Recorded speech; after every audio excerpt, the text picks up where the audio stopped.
Welcome back to the channel. Today we're checking out Motionless in White Timebomb.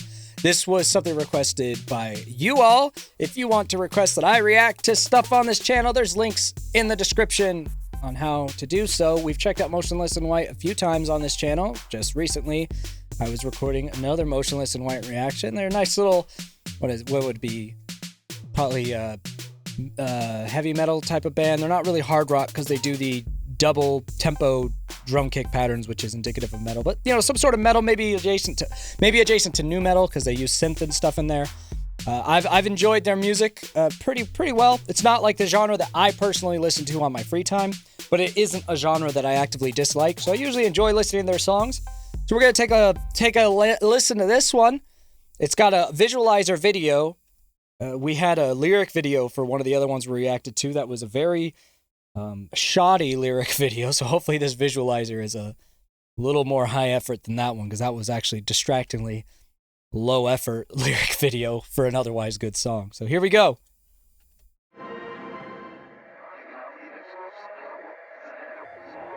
Timebomb experiment. Okay.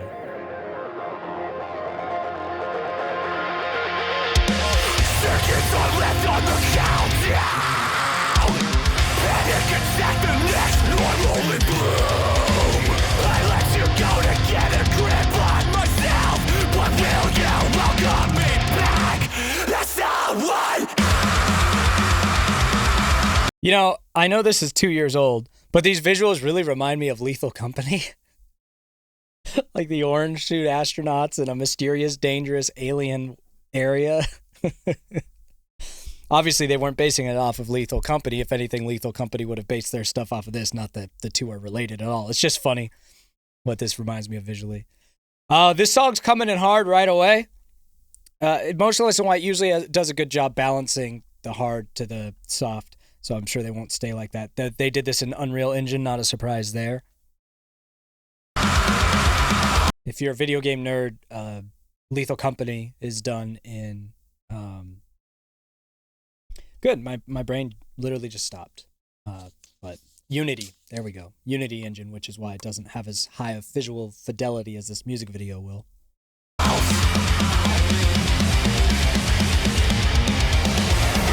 life I've been a cyborg. Juxtapose me with my past self. It's the final of the listless. Just let the difference between us.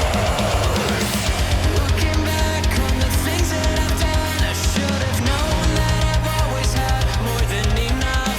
If tonight I fall asleep for the last time, I wanna be proud of the things that I've done right. If I can learn how to hold my head up, maybe life wouldn't seem like it's passing me by. If I can give myself what I give to you, then maybe I find strength to hold on to.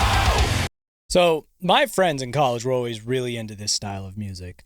They tried to get me into it all the time, and I always just kind of like accepted its existence. You know, if I was in the right mood, I might bump to it. And I ended up at some concerts and weird stuff. The bands that were doing this particular style of metal, the most that I remembered was like The Devil Wears Prada, As I Lay Dying, August Burns Red.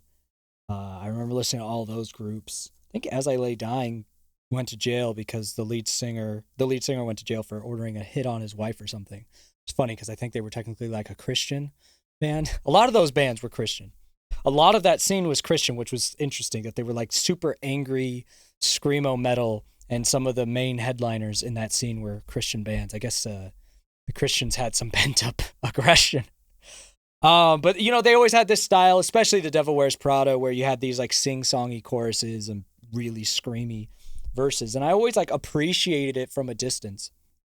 But I think I just gravitated more towards more nu metal and just like heavy rock than this particular style.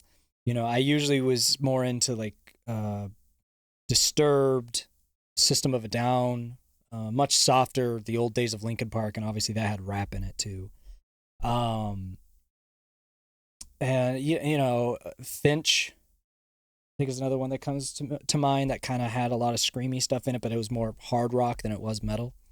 I don't know. There's always been just something about this style of music that I'm always like, yeah, I appreciate this, but I just never like went out of my way to listen to it.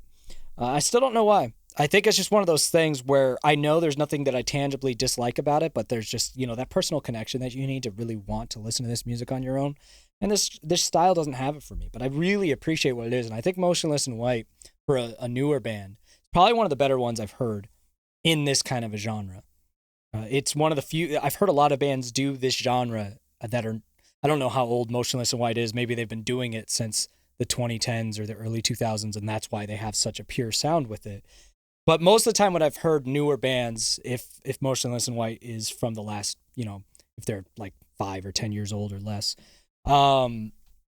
they do too much or they change too much. And then like from a technical perspective, they lose me. A lot of the bands I've been introduced to in this genre that are more modern. Motionless in White, on the other hand, they don't lose me from a technical perspective. I feel like they're doing everything right, even if it doesn't resonate with me personally all the time.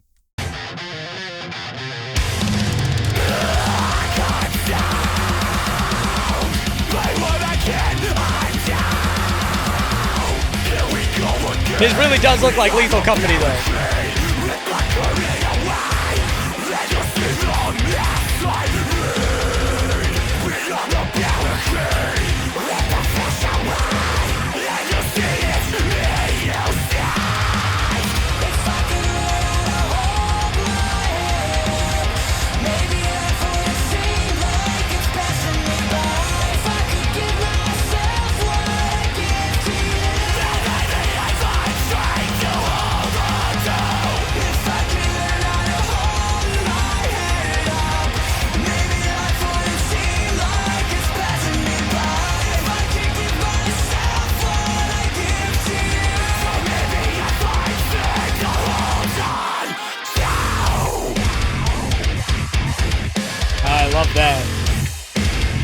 That change in tempo, the drum doing the halftime, it's a common trope in these songs, but it always hits hard.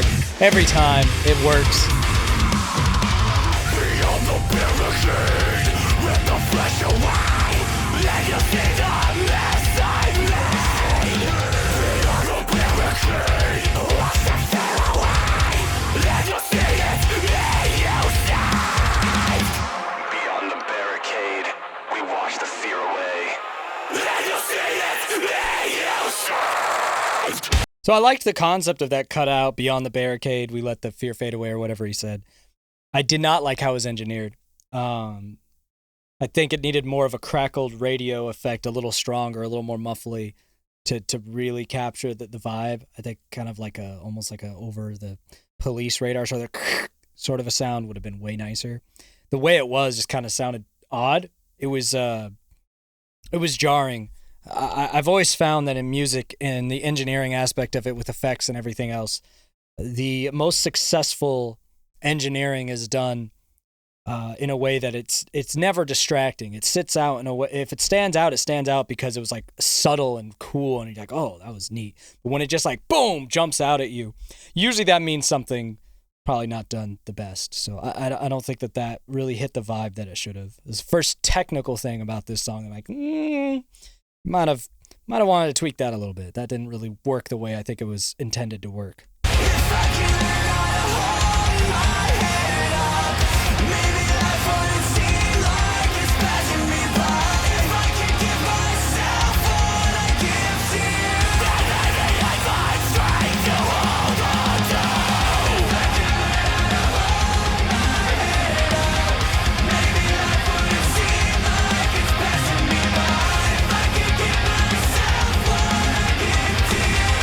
I would have liked that Give to You to at least one time, since they've repeated it so many times, to have the scream start there and maybe have the second part sung.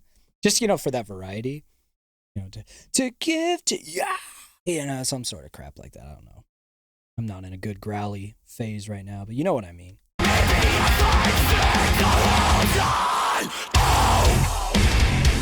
That's just a nitpick on my end.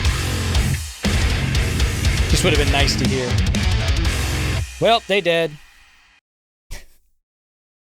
All right, well, that was Motionless in White, Timebomb.